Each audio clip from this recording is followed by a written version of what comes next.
ini sudah Qur'ani? Apakah perilaku kita ini sudah Qur'ani? Apakah ekonomi kita sudah Qur'ani? Apakah politik kita sudah Qur'ani? Apakah sistem pemerintahan kita sudah Qur'ani?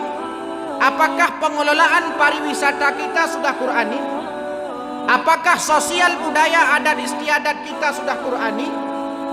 Dan seterusnya. Itu pertanyaan besar untuk kita muhasabah, refleksi dan evaluasi diri.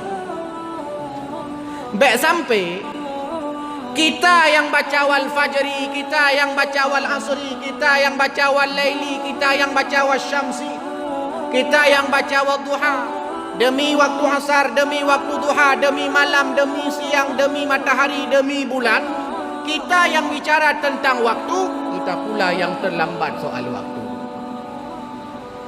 Tanya yang baca ayat tentang kedisiplinan, tapi tanya yang terlambat. Bapak Ibu hadirin yang dimuliakan Allah Subhanahu wa taala, salah satu nikmat terbesar yang diberikan kepada orang Arab, yakni diutusnya Rasulullah sallallahu alaihi wasallam,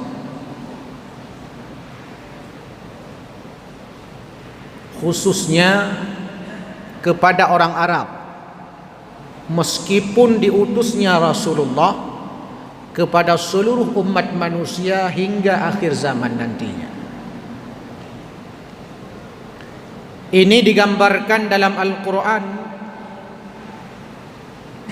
Huwallazi ba'atha fil ummiyina rasulam minhum yatlu alaihim ayatihi wa yuzakkihim wa yu'allimuhumul kitaba wal hikmah.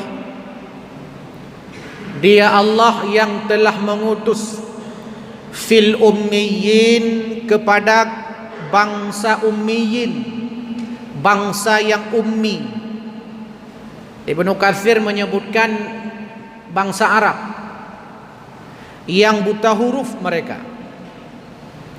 Diutus seorang rasul minhum, dari golongan mereka sendiri, yang berfungsi yatlu alaihim ayatihi wa yuzakkihim wa yuallimuhumul kitaba wal hikmah. Yang Rasulullah ini memberikan penjelasan, pelajaran, nasihat, hikmah, perintah-perintah, wahyu dari Allah kepada mereka. Bahkan tanda-tanda kenabian Rasulullah sallallahu alaihi wasallam sudah diketahui dan sudah dinukilkan oleh Allah dalam kitab-kitab sebelumnya, seperti kitab Taurat. Maka kita sering mendengar kisah riwayat Nabiullah Musa alaihi salam saja pernah berkeinginan, bercita-cita untuk menjadi umat Muhammad karena berbagai macam keistimewaan, fadilah, kedudukan, keutamaan yang dimiliki oleh umat Muhammad. Artinya, tanda-tanda kenabian Rasulullah sallallahu alaihi wasallam, seorang nabi akhir zaman yang lahir dari kalangan bangsa Arab, bukan dari keturunan Yahudi ahlul kitab, sebenarnya sudah termaktub dalam Taurat. Maka dalam kisah sejarah tarikh sirah nabawiyah, tatkala Rasulullah kecil ketika dibawa oleh pamannya Abu Talib untuk berdagang, lalu berjumpa dengan seorang ahlul kitab, pendeta Yahudi, Buhairah namanya. Lalu dia melihat bahwa sebagaimana yang termaktub dalam Taurat, pada Muhammad itu ada tanda-tanda kenabian, sehingga kata Buhairah, hai Abu Talib, jaga anak kumanmu ini, nejaga anak kumundra nyo, supaya jangan dibunuh nantinya. jangan dianiaya oleh orang-orang yang tidak suka dengannya. Sehingga kata Allah dalam Al-Quran, sebenarnya tanda-tanda kenabian dan kedatangan Rasulullah itu sudah diketahui oleh orang-orang Yahudi, oleh pendeta-pendeta mereka, oleh rahib-rahib Yahudi yang diberi nama Ahlul Kitab dalam Al-Quran. Mereka sudah tahu akan datang seorang nabi, seorang rasul kepada mereka, bukan dari kalangan mereka. Padahal rasul dan utusan Allah sebelumnya nyaris sebagian besar dari keturunan mereka. Tapi mereka paham setelah baca ayat-ayat dalam Taurat bahwa akan datang seorang rasul dengan tanda-tandanya, dengan tanda-tanda pada dirinya, agar orang-orang Yahudi Ahlul Kitab itu agar beriman kepada Muhammad sallallahu alaihi wasallam. Tapi kenyataannya rahib-rahib Yahudi mereka tidak mau ikut akan perintah Taurat. Inilah yang digambarkan dalam Al-Quran. Mathalul ladzina hummilut taurata thumma lam yahmiluha kamathalil himari yahmilu asfara. Perumpamaan orang-orang yang memikul Taurat, Alkitab, Taurat. Kata Allah, perumpamaan orang-orang yang memikul Taurat. Mathalul ladzina hummilut taurat lam yahmiluha, tapi mereka tidak mengamalkan isi Taurat itu yang menyatakan bahwa akan datang seorang nabi dengan ciri-cirinya. Mereka tahu lam yahmiluha, tapi mereka tidak mau mengamalkan isinya. Kata Allah, mereka itu kamathalil himari yahmilu asfara. Mereka seperti keledai yang membawa kitab. Lagi keledai bawa kitab, menyaku Aceh. Keledai dalam Al-Quran disebut tidak kurang dari 5 kali. Dengan istilah dalam Al-Quran, keledai ini disebut dengan al-himari, himar. Ada juga disebut dengan kalimat al-hamira, disebut juga dengan kalimat al-hamiri, disebut juga dengan kalimat humurun, disebut juga dengan kalimat himarika. Artinya keledai. Ayat tadi Allah gambarkan orang-orang Yahudi itu, rahib-rahib Yahudi, mereka sudah baca tanda-tanda kenabian Muhammad, tapi karena benci, marah karena rasul terakhir bukan dari kalangan mereka, mereka tidak mau ikut akan kandungan Taurat itu. Dikatakan Al-Quran, kamathalil himari yahmilu asfara. Awaknya lagi keledai bawa kitab. Keledai salah satu binatang, dia mirip kuda, tapi badannya lebih kecil dari kuda. Fungsi keledai ini adalah untuk angkut barang. Al-khayla wal bighala wal hamira litarkabuha wa zinah, kata Allah. Keledai itu fungsinya untuk angkutan barang. Jadi sebelum ada pick up, sebelum nak motor pick up, yang bawa barang yang ke keledai. Sekarang karena sudah ada pick up, maka digantikan oleh pick up, tinggal keledai ikut. Tapi dulu keledai itu menjadi alat transportasi untuk bawa barang. Di atas pundaknya, di atas punggungnya, puo yang dipeduk ia tuh ruang keledai, yang kenyan yang ipa. Keledai menjadi alat angkutan bukan antar kampung, antara lancang garam dengan tumpuk tengah, bukan, tapi lintas negara. Begitu kekuatan yang diberikan Allah kepada keledai. Dia bisa membawa barang jarak jauh, keledai ini. Po yang geba, ada kalanya kata Allah, kamatsalil himari yahmilu asfara, yang ibai keledainya kitab, buku atau kitab suci. Hai ba, sesuai dengan tujuan daripada pemilik keledai. Tapi keledai walaupun dia membawa kitab asfara yang tebal, berjilid-jilid kitab, tapi keledai tetap lagi drawai, tetap keledai je. Tidak ada berubah pada dirinya. Jadi Yahudi diumpamakan oleh Allah, rahib-rahib Yahudi, di mana mereka sudah tahu bahwa ada nabi yang lahir pada akhir zaman dengan tanda-tandanya, mereka tidak mau percaya. Mereka tidak mau mengamalkan isinya. Digambarkan oleh Allah, lagi keledai ba kitab tebai-tebai.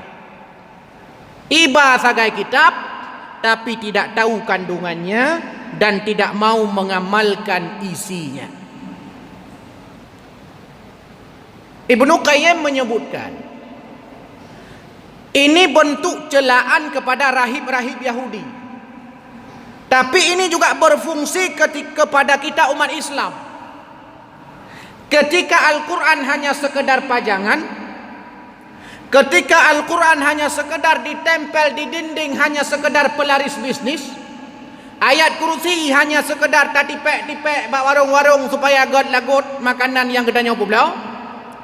Al-Quran hanya sekedar kita baca-baca, Al-Quran hanya sekedar kita lombakan, Al-Quran hanya sekedar kita hafal, Al-Quran hanya sekedar untuk di dalamnya ada unsur mistis mengayogop, tapi tidak mengamalkan isinya, tidak mengamalkan kandungannya, nyan tabancit lagi keledai ba kitab.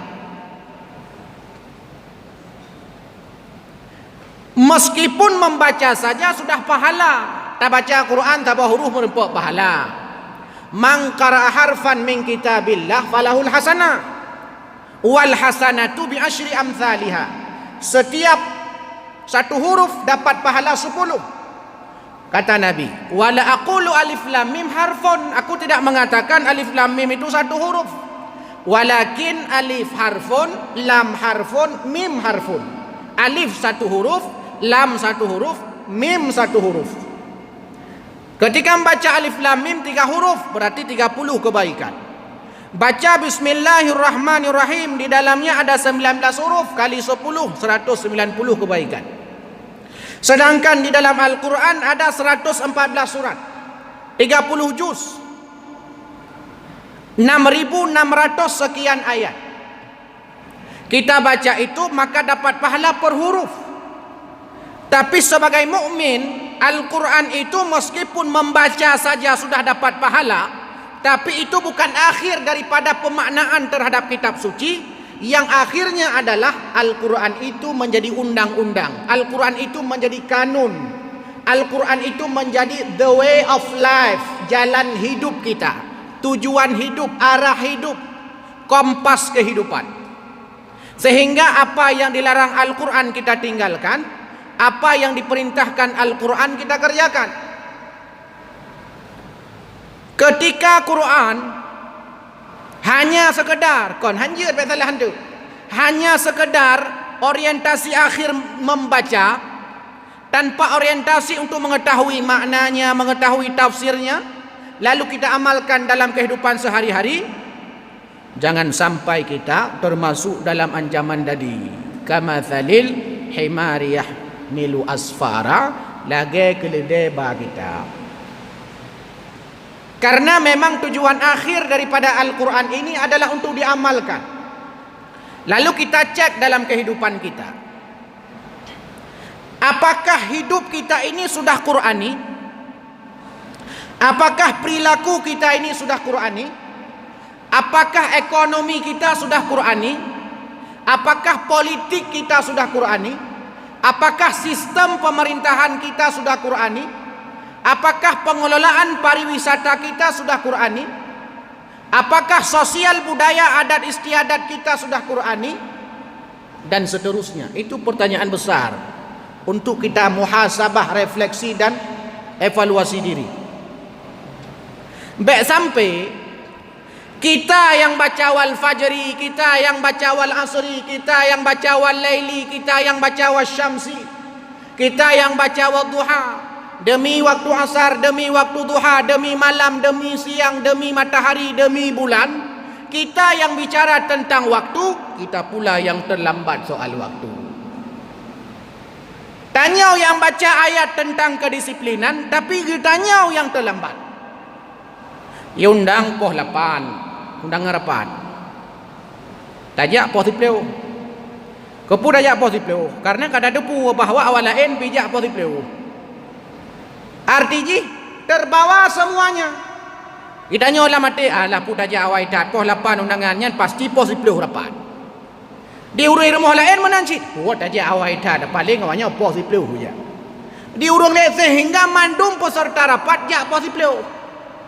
Dan memang bangsa kita hari ini lebih menghargai orang terlambat daripada orang disiplin. Menyayundang rapat poh 8, tajak poh 8 tepat.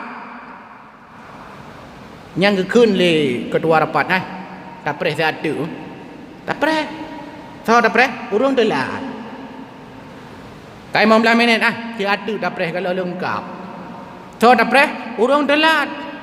Poh 10 mulai rapat, undangan rapat poh 8, itu artinya kita lebih menghargai orang terlambat daripada orang yang tepat waktu.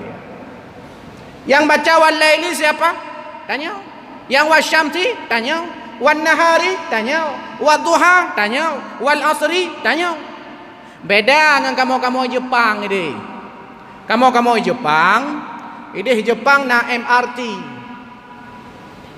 Menyambut tulis hebat tiket poh 10 akan terus tujuan, maka poh 10 tepat menyertai poh 8 terus poh 10, maka poh 10 tepat buka pintu MRT langsung pak jetron hana payah tanya mbak ngon di samping buka terus hana payah tanya. Artinya tak kalah sakai tiket terus poh 8 poh 10 15. Nyana walaupun bunuh tengok temulai poh 8 ban jaga jaga poh 10 15. Nyan trun aju hana payah tanya bangun katru hana payah tanya. Begitu orang kamu Jepang disiplin. Main kamu ro ni acah kepan CAL her tu. Nya menyana AL tu tujuan sigli tujuan. Moyo tujuan sigli maksudnya ino poh 8 bunga. Ada kalanya terus kedai sekitar poh 11 atau poh 10. Katanya yang Pak Supir, poh padum terus. Baik ya ni, poh 8 metipek ni. Metipek sang cica. Poh 10 metipek dia mian poh 8. Tak poh 8. Kan tak motor elok ino. Tak poh 8. Terus ke rumah ni dengar tu. Dia dengar berat dia kejut tu. Dia teruk tu birut. Katanya bangun katro.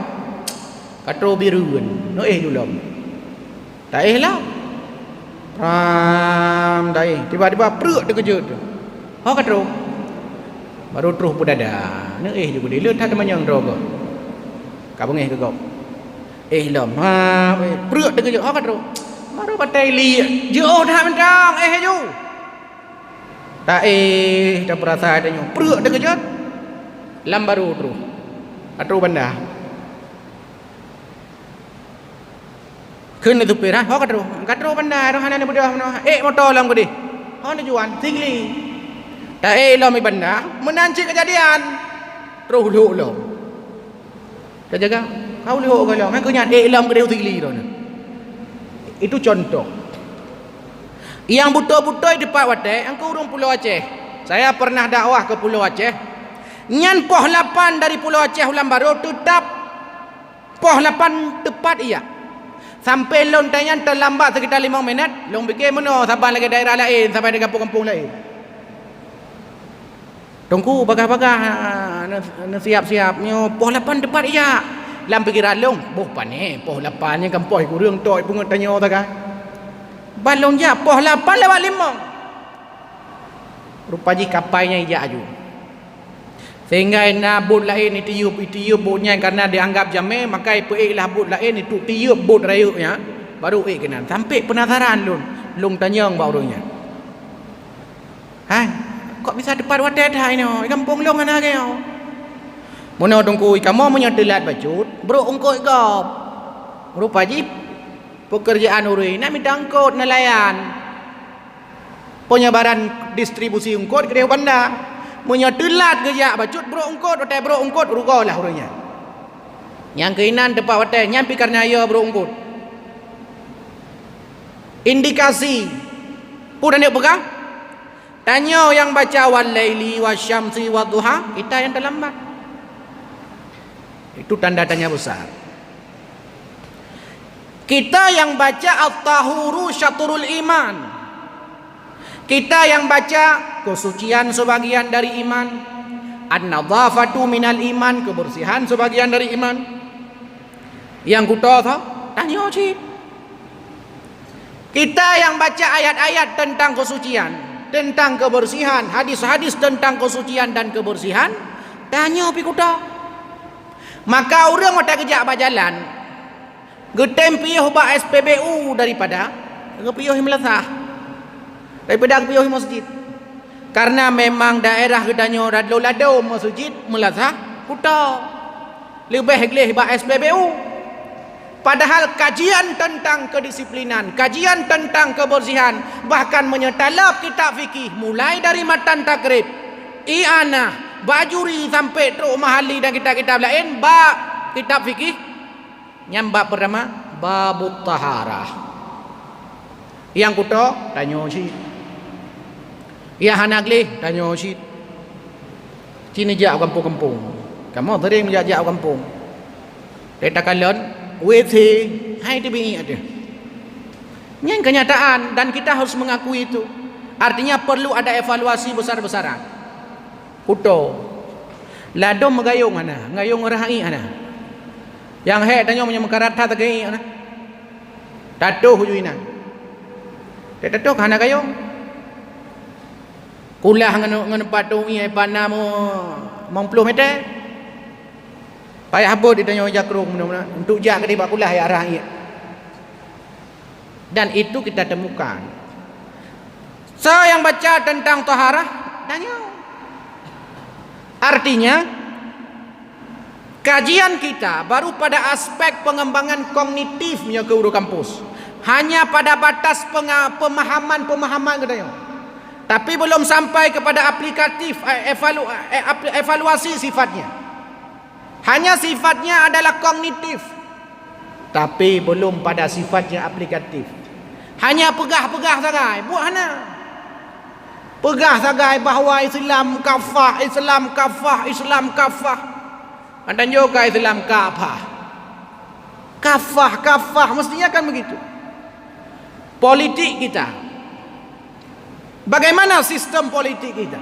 Sampai ada sebuah kalimat, kalau dah masuk ke dalam sistem politik, jangankan orang, malaikat saja brojit. Jadi ke brojit. Walaupun hanya cocok kalimatnya dan nak bandingkan, maksudnya dengan malaikat, hanya cocok. Tapi kenapa bisa keluar kalimat-kalimat seperti ini? Karena memang sistem pemerintahan kita atau sistem politik kita, sistem pemahaman Quran terhadap ayat-ayat politik masih kurang paham, menampung. Ekonomi, riba berkali-kali disebut. Tiap urang ke ceramah le ustaz-ustaz, ke pegah le gura-gura tanya. Tapi tanya bodoh tetap ngatanya anjing. Tetap ngatanya tapi ngatanya tapi. Judi online kagak paharum. Tetap nyanbut jiwanya nyanbut tapi. Chip kagak paharum le MPU tetap chip tetap nyambut.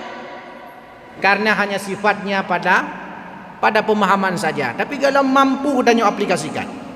Jamaah sekalian yang dimuliakan Allah. Maka wajar bila ada survei membuktikan negara terbersih di dunia hanya hana pegah suci, pegah agli. Karena kadang-kadang hana suci, tapi maksudnya cerita bersih. Negara terbersih di dunia, wateta cek bak Google, itu biat New Zealand, Selandia Baru. Padahal di sana minoritas Muslim. Artinya tanya yang baca at-tahuru syatrul iman, an-nadhafatu minal iman, awak je yang puput.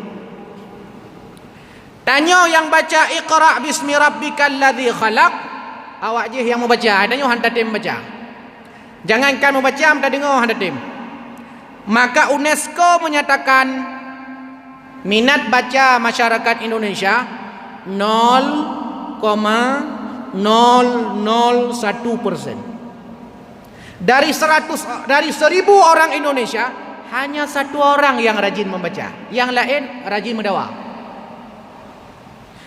Mamanya seribat tau, tidak yang rajin membaca. Nyampe kalam jelah ke baca ilmu, ke baca kitab, baca Quran kalam jelah. Kadang cik baca WA, kadang cik baca status Facebook, kadang cik baca status WA, kadang cik baca macam-macam lain. Bayangkan, padahal yang baca iqra bismi rabbikal ladzi khalaq, tanya khalaqal insana min alaq, bicara tentang biologi, siapa yang lebih menguasai? Bicara tentang kedokteran, siapa yang lebih menguasai hari ini? Itu jadi persoalan besar. Sehingga hari ini umat Islam hanya senang mengklaim, asai kai itu melegop pegah haju, nyan kan dalam Quran. Asai kai merempok legop, nyan kan dalam Quran. Asai kana gop teliti nyan kan merempok, nyan kan dalam Quran, kadrep thai kana. Iganya hana merempok dengan pegah-pegah, oh nyan kan dalam Quran. Oh nyan kan dalam Quran. Asal kamu merempok ilmu baru lego macam-macam. Kadrip dah kan dalam Quran. Hanai baca Quran noyan. Tanya yang baca kadang-kadang ana paham sih. Jamaah sekalian berbahagia. Kita ingin menyampaikan, janganlah sampai kita itu seperti orang Yahudi tadi. Mereka tahu isi Al-Quran, mereka tahu isi Taurat kitab mereka, bahwa akan ada nabi setelah sebagai akhir zaman dengan tanda-tandanya, mereka enggak mau beriman. Hai tem iman, pujud karena fanatisme luar biasa terhadap keyakinan, bangga mereka. Orang Yahudi itu bangga dengan Tauratnya. Mereka bangga luar biasa dengan Tauratnya, tapi sayang, isinya, kandungannya tidak mau mereka amalkan. Bahkan mereka putar balikkan, mereka ganti-ganti, mereka rubah-rubah. Bayangkan jamaah sekalian yang berbahagia, umat Islam di Indonesia 87% orang Islam di Indonesia. Dari 87%, berapa persen umat Islam yang bisa baca Quran? Masih ada umat Islam yang belum kenal dengan huruf-huruf hijaiyah. Nah, mungkin kan tanya, bagop. Tapi Islam KTP. Dari yang bisa membaca, berapa banyak orang Islam di Indonesia itu yang bisa fasih baca Quran? Muritoha toha, fasih tohza tohta tohta meri. Berapa persen? Dari sekian persen yang bisa baca Quran, berapa persen yang paham artinya? Dari sekian persen yang paham arti, berapa persen yang paham tafsirnya, asbabun nuzulnya? Dari sekian persen yang paham tafsirnya, berapa persen yang mengamalkan isinya? Yang kenyal paling dit, yang mengamalkan isi. PR, baik sampai lagi keledai bah kitab. Baik sampai kita nyonya lagi keledai bah kitab. Karena keledai itu simbol kebodohan. Bahkan tradisi urang Arab menyebut hina gop nyangang keledai, ke keledai gerok. Bahkan sampai teruk wajah untuk hina gop salah satu cara ji. Keledainya memang simbol kebodohan. Ke keledai gerok. Ya, ke keledai. Ronyo salah, singo salah, lusa salah, ikut lengon. Ke keledai gerok. Atas sot salah. Jadi keledai itu menjadi simbol kebodohan. Bayangkan bila ini terus menerus dipelihara oleh umat Islam, sehingga mujud 87% umat Islam adindro yang jud keledai.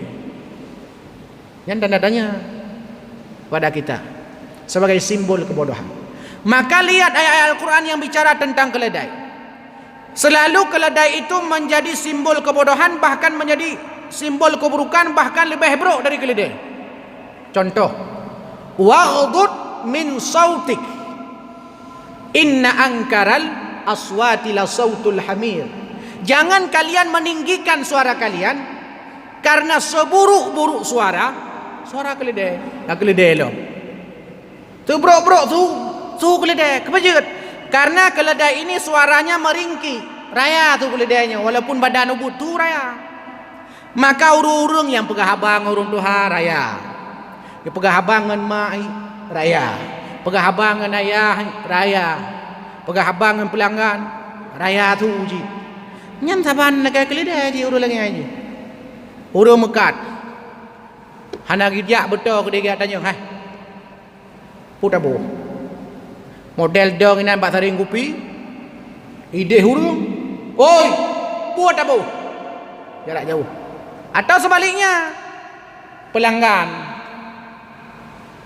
"Hei, pelayan. Woi, kopi tak apa?" Kebiasaan dah yang. Kadang kebiasaan di kampung, di kota Nali tidur muduanya. Sebagai evaluasi kita, jangan sampai seperti orang-orang Yahudi yang paham agama tapi tidak mau mengamalkan agama mereka. Bahkan kalau kita baca lanjutan ayat surah Al-Jumu'ah itu, sampai ditantang oleh Allah kepada Yahudi itu, kalau seandainya kalian benar, berdoa saja kepada Allah supaya kalian cepat mati. Hai Yahudi, seandainya kalian merasa benar lalu tidak mau mengikuti kerasulan Muhammad, cuma doa supaya bagah mati. Hai tem ayo. Hai tem doa bagah mati pujud, karena mereka tahu salah. Tapi karena demi mempertahankan ego, mempertahankan nafsu syahwat, menyebabkan dengku doa Yahudi sebagian besar mereka tidak mau ikut kerasulan Muhammad. Tapi kalau seandainya mereka sudah tahu di dalam kitab Taurat, sudah belajar kitab Taurat, lalu diamalkan isinya, pasti ahlul kitab ini mereka akan beriman kepada kenabian kerasulan Muhammad sallallahu alaihi wasallam. Bahkan Nabiullah Musa saja pernah bercita-cita untuk menjadi umat Muhammad. Kenapa? Karena memang Nabi Musa membaca Taurat, menerima perintah-perintah Allah dalam Taurat. Bahkan Buhairah sebelum Rasulullah diangkat jadi Nabi sudah menyatakan bahawa tanda-tanda kenabian akhir zaman itu ada pada diri Muhammad sallallahu alaihi wasallam. Jamaah sekalian, jamaah maghrib yang berbahagia. Sebab itu saya ingin berpesan kepada diri pribadi dan kepada kita semua yang mendengarkan, agar Al-Quran bukan hanya sekedar kita baca. Setelah kita baca Al-Quran, lalu kita hafal Al-Quran itu. Setelah kita hafal Al-Quran, maka kita pahami maknanya. Setelah pahami maknanya, mari kita pahami tafsirnya, walaupun tidak pahami mandum. Lalu setelah kita pahami tafsirnya, amalkanlah isinya.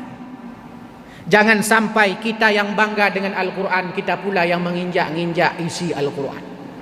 Jangan sampai kita yang bangga dengan Al-Quran marah kalau dihina orang, tapi kadang tiap hari kita menghina Al-Quran tanpa kita sadar. Artinya kita hina bukan dengan lisan kita, bukan dengan mulut kita, tapi dengan perilaku af'al kita, dengan anggota badan kita.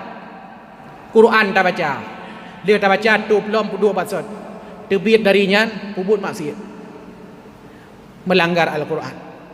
Tanya yang baca wala taqrabuz zina, jangan dekati zina, tanya yang tahu kenal.